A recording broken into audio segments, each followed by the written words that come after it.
Hi, my name is Noelle Husband.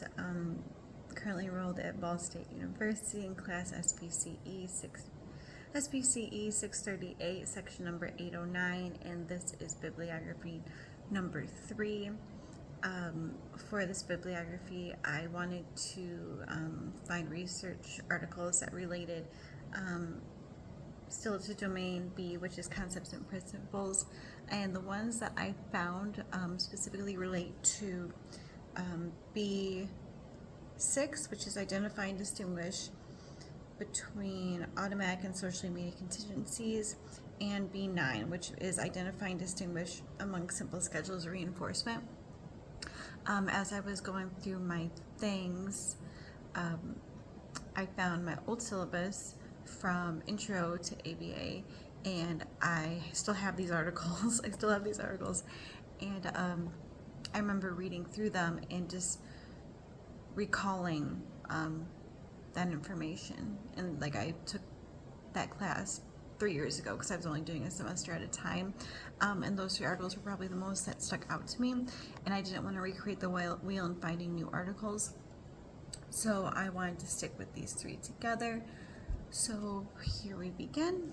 I'll be looking over here so I can read my notes, and then coming back here just so I'm not staring off blindly. But this first article by Austin and Bevan, forgive me if I don't say them correctly. The study investigated the use of differential reinforcement of low rates to reduce excessive requests for teacher attention in children. The research found that applying DRL schedules successfully decreased the frequency of attention-seeking behaviors while allowing social appropriate requests to continue. The findings highlighted how to modify reinforcement schedules and how they could be an effective strategy in managing classrooms without resorting to, punitive or punitive methods. It's relevant to the test outline because it's valuable to understand, because it demonstrates an approach, it demonstrates an appropriate approach to reinforcement. It allows practitioners to encourage desired behaviors by encouraging specific rates rather than entirely eliminating the behavior themselves. This knowledge enhances our comprehension of the task list area, specifically on reinforcement,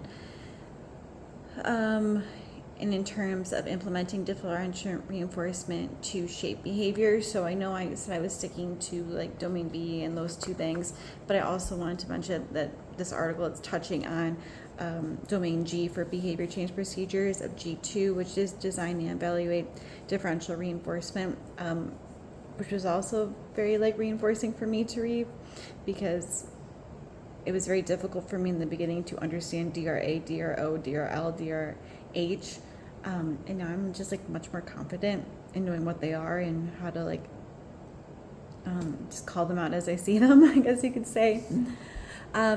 This knowledge enhances the study offers insight to how subtle adjustments to reinforcement schedules can positively influence behavior, particularly in school settings. The findings are resourceful in using practical approaches in differential reinforcement of low rate behaviors in settings where behaviors like attendance seating or behavior modification need to be modified rather than just totally extinguished. For practitioners, this approach offers alternative to harsh reductions, allowing the client to learn when and how to seek reinforcement appropriately, which is, with my kids, I work on that a lot, is how to seek reinforcement appropriately. Applying DRL in practice could help build skills in clients by promoting self-control and awareness of their social interactions. The second article by Awada and all these other authors, bless this mess. This study introduced methodology for conducting functional analysis to determine the cause of self-injurious behaviors. By systematically manipulating environmental variables, researchers were able to identify specific functions of behavior, so escape, sensory,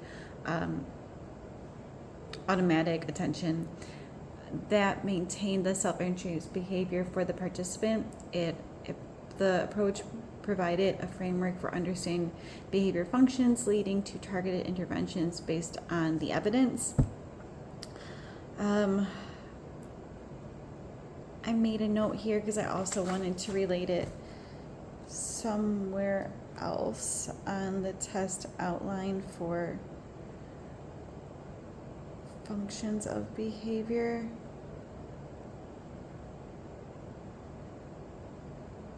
I don't think I made that note. Shoot.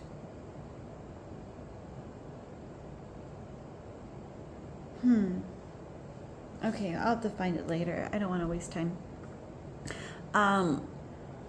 It's relevant to the test outline because learning about functional assessment and the study's findings enhance understandings of just behavioral assessments, and concerning the BACB task list that emphasizes on identifying and assessing the behavioral functions, which I could find my note for which section it related to. But the study demonstrated the importance of considering environmental context and the behavior of function before implementing the intervention. And I also wanted to mention that it aligns with the ethical and practical requirements of behavioral analysis. So if you're relating that to the ethics section, that is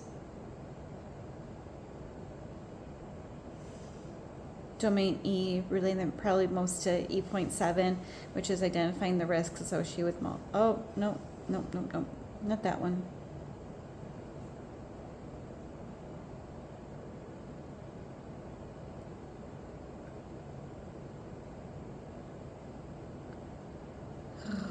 My notes are all over the place.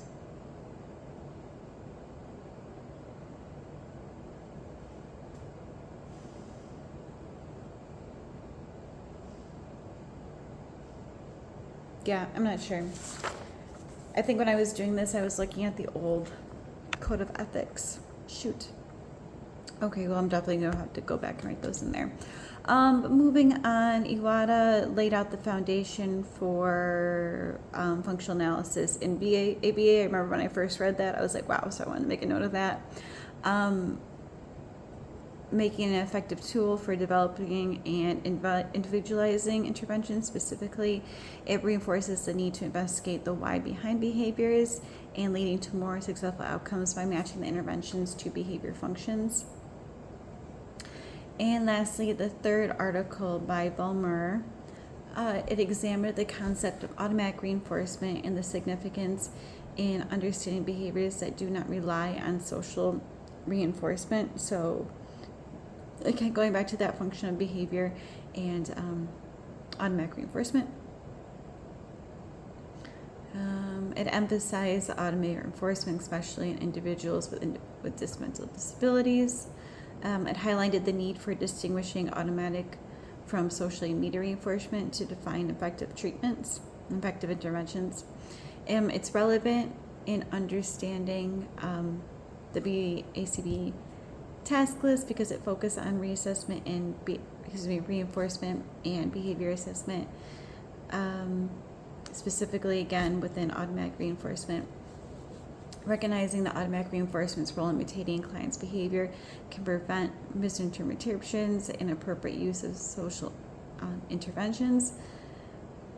Making sure my notes are good there.